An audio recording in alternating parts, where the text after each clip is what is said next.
Ini adalah hasil daripada serumpun serai tadi. Untuk video hari ini kita akan share macam mana cara nak tanam serai daripada awal sampai habis sampailah kita tuai. Kita akan juga cover pembajaan dan penyiraman dan mungkin sedikit tentang penyakit yang dihadapi oleh serai.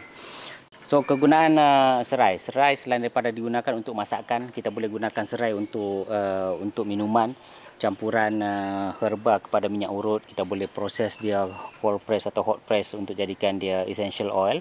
Kita boleh juga gunakan dia untuk sebagai repellent. Dekat Dusun Bandar ni saya ada try untuk dijadikan komponen planting tetapi fail. Jom kita tengok. Ini adalah pokok serai yang saya try tanam sebagai komponen planting kepada pokok cili dan juga pokok basil, tapi nampaknya fail. Kalau anda tengok serai ini dia memenuhi kawasan tu walaupun saya tanam dekat bucu. Dan ini adalah Thai basil. Kalau tengok area yang dekat bawah tu semua pokok mati. So serai ini tak sesuai ditanam sebagai komponen planting. Saya lebih baik anda tanam sendiri satu tempat khas untuk dia. So ini pula adalah serai yang saya try tanam sebagai komponen planting bersama dengan pokok kaduk. Dan kalau anda tengok serai ini dia memenuhi kawasan dan memang tak sesuai. So serai ini saya akan cabut dan kita akan proses untuk jadikan dia sebagai biji benih. Untuk bekerja dekat area yang semak-semak macam ni, pastikan anda selamat daripada binatang buas. Takut kalau ada ular ke apa ke. So serai ini kita dah boleh cabut. Dia tak sesuai tumbuh kat sini.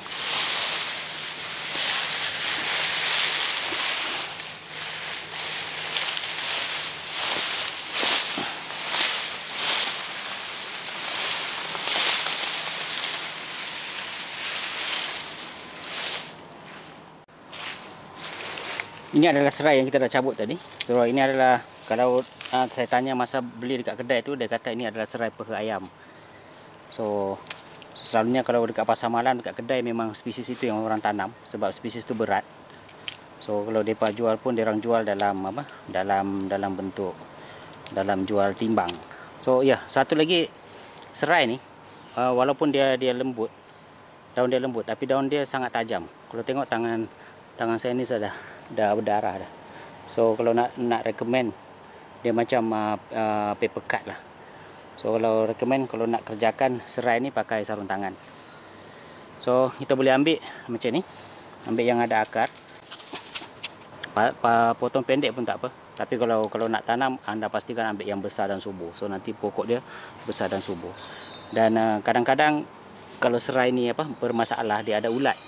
So kalau serai tu kalau pokok tu dah berulat, jangan tanam lah, sebab ulat tu nanti kalau satu kena ulat, semua akan kena ulat.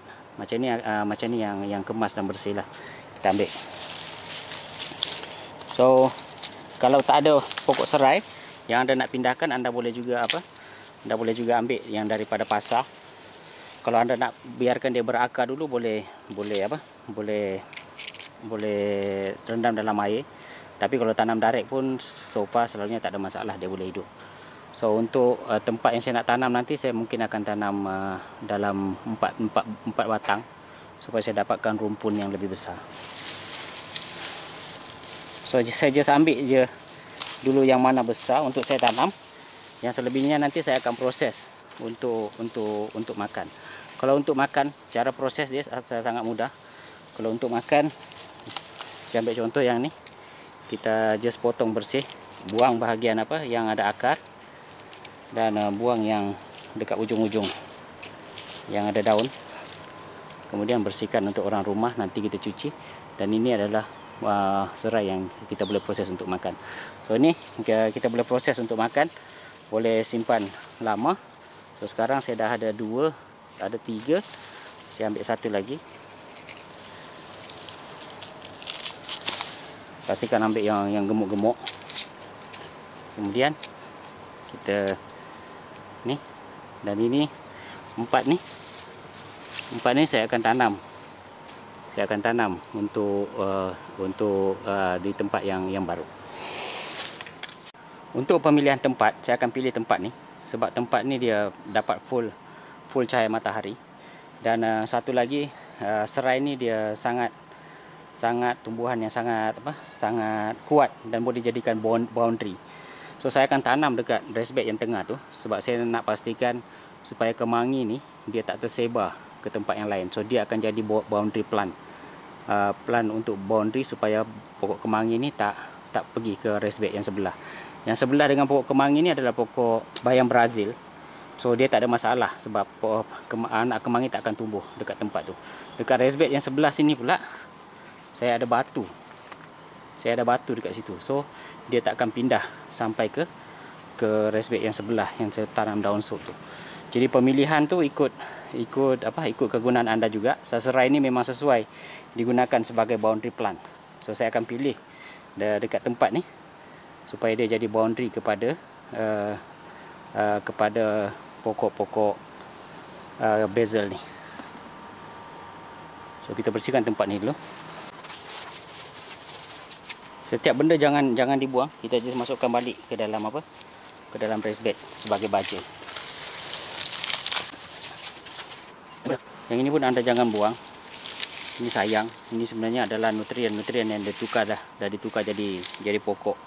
Jadi kita just letak balik di dalam raised bed. Ni. Raised bed bayam Brazil ni. So kita dah bersihkan tempat dia. So cara tanam dia amat mudah. Kita ada 4. Okay, kita boleh sebab area ni kecil, kita boleh tanam dekat tengah. Tapi kalau kita tanam dekat tengah, pastikan kita tanam dalam 4 macam ni lah. 1, 2, 3, 4. Okay. So jarak dalam 2 inci atau 3 inci antara 2. Tapi sebab ini memanjang dan banding dengan lebar dia, saya decide akan tanam memanjang instead. Anda boleh tanam satu je tapi rumpun dia akan jadi kecil. So kita tanam 4 dekat sini. Okey. Anda boleh tanam tegak, tapi saya rekomen kalau nak tanam, anda tanam biar dia sedikit menyiring. So 4, 1, 2, 3, 4.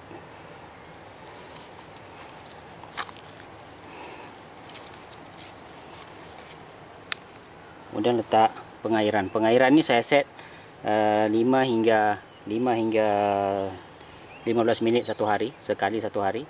Kalau 10 sampai 3 set selama 5 minit saja sebab itu musim hujan. Tapi kalau 3 hingga 10 itu adalah musim panas. Saya set 15 minit. Especially kadang-kadang kalau bulan 6 dan 7 terlampau panas. Kalau ada El Nino El Nina musim kemarau yang teruk, saya akan set dia selama 20 minit satu hari. So kita just biarkan macam tu, nanti dia akan hidup. Anda juga boleh tanam dalam pasu. Okey, macam ni. Tapi dalam pasu ni so far dia tak berjaya lah. Kalau saya tak subur sangat sebab saya tak siram pun yang dalam pasu ni. Selepas 6 bulan nanti dia akan tumbuh dah besar dan anda boleh ambil dan makan dah. Selalu dalam 6 bulan dah boleh ambil dah. So sekarang ni saya akan tunjukkan pula macam mana nak maintenance pokok serai ni. Pokok serai ni kalau kita nak maintain, kita just ambil kita cabut daun-daun yang dah hancur ni untuk bersihkan dia. Hati-hati, sekali lagi hati-hati sebab dia sangat tajam. Kalau tengok tangan saya ni dah berdarah sebab macam dia kena api pekat. So be careful lah dengan pokok serai ni. Tapi kalau nak jadi petani ni, berdarah sikit-sikit tu biasalah. Tapi kalau nak selamat, pakailah sarung tangan. So daun-daun yang dah anda bersihkan, yang anda pungut ni, jangan buang. Okey, jangan buang. Sebab daun ni adalah nutrien. Sebab kita tanam dalam raised bed. So untuk mengelakkan nutrien leaching, kita just ambil daun ni. Kita letak semula dekat tepi dia, atau dekat belakang dia. Nanti dia akan hancur sebagai baja. So kita bersihkan dulu. Salah satu kelebihan kalau kita bersihkan dia juga, nanti dia punya apa? Dia punya serai ini perdu-perdu dia akan lebih besar.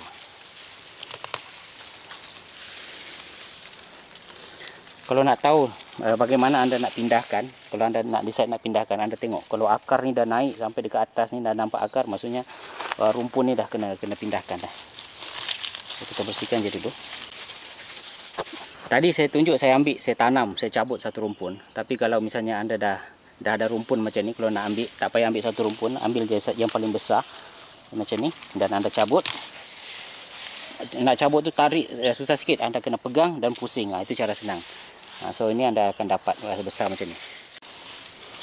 Dan ni kita dah boleh bersihkan.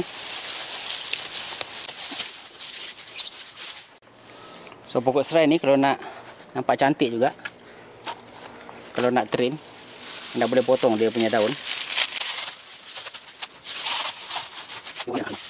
Kita duduk dekat rumah bandar, kalau nak benda nampak kemas, kita kena potong lah. Tapi kalau untuk komersial, tak payah. So kita dah cabut yang kat tengah-tengah ni, perdu-perdu dia ni. So nanti pokok akan lagi besar, perdu dia akan lagi besar. Tapi kalau untuk komersial, dia tak bersihkan macam ni pun, sampai 6 bulan je dia terus cabut, angkat satu rumpun. Kemudian dia tanam semula. Daun-daun yang kita dah ambil tadi ni, selesai saya tak buang, saya just letak balik macam ni. Saya jadikan dia sebagai sungkupan, sama ada untuk pokok serai ataupun untuk pokok-pokok yang lain.